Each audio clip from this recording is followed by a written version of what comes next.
हमारी आपसे विनती है कि इस एपिसोड को लाइक करके यूट्यूब चैनल को फ्री में सब्सक्राइब कीजिए और नोटिफिकेशन बेल पर प्रेस करके पाइए सबसे पहले अपडेट।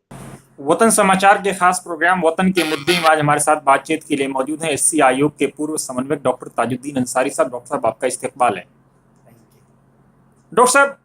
2014 के बाद 2018 आ गया है, 4 साल हो गए हैं। मोदी सरकार पर यह आरोप लग रहा है कि वो दलितों को सुरक्षा देने में पूरी तरह से विफल रही है। देखिए, सच्चाई की बात यह है कि अभी भी मैंने कल ही एक वीडियो देखा,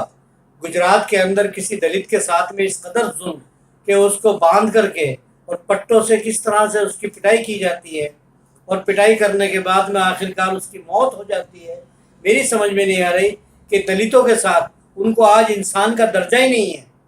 बल्कि इस सरकार में तो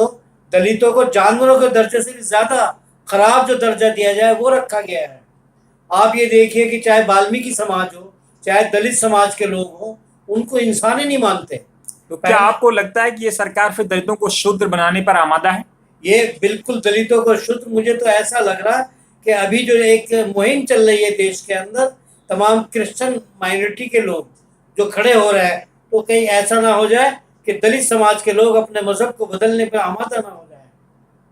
क्या मतलब दलित तो पहले से ही कंफ्यूज हैं कि वो बुद्ध हैं या हिंदू हैं?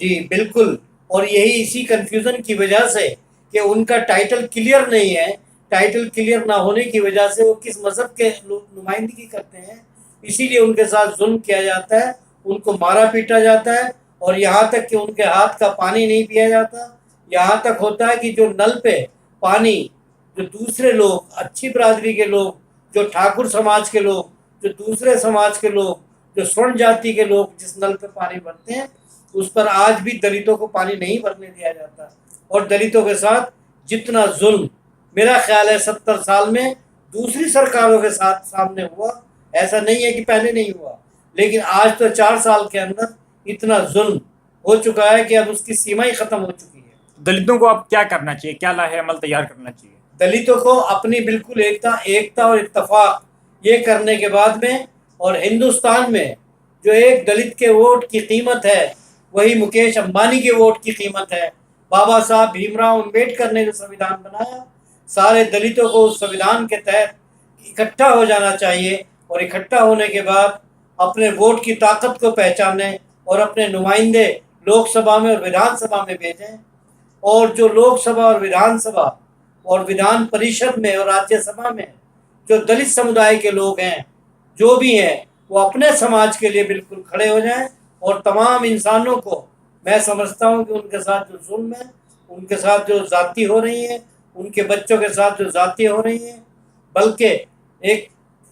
साजिश रचने के तहत जो उनके हकूक बाबा साहब भीमराव अम्बेडकर ने दिए थे, उसको छीनने की जो साजिश सरकार में हो रही है, उसको ख़त्म करने के लिए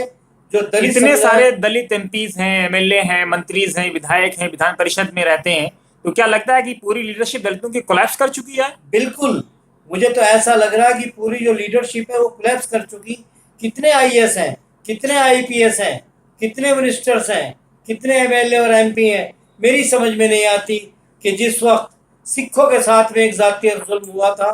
तो उस वक्त तमाम सरदारों ने, जो मिनिस्टर थे, उन्होंने रिज़ाइन कर दिए थे, इस्तीफे रख दिए थे और सरकार झुक गई थी। तो आज भी मैं तो आपके माध्यम से, वतन समाचार के माध्यम से दलितों को ये बात कहना चाहता हूँ और उनको जागरूक करने की बहुत सख्त ज़रूरत है कि वो ऐसे एमएलए और एमपी जो उनकी बिरादरी से आते हों, जो उनकी बात ना करते हों, उनको वोट कतन ना दें और उनकी मुखालफत करें और उनका बाइकाट करें समाज से।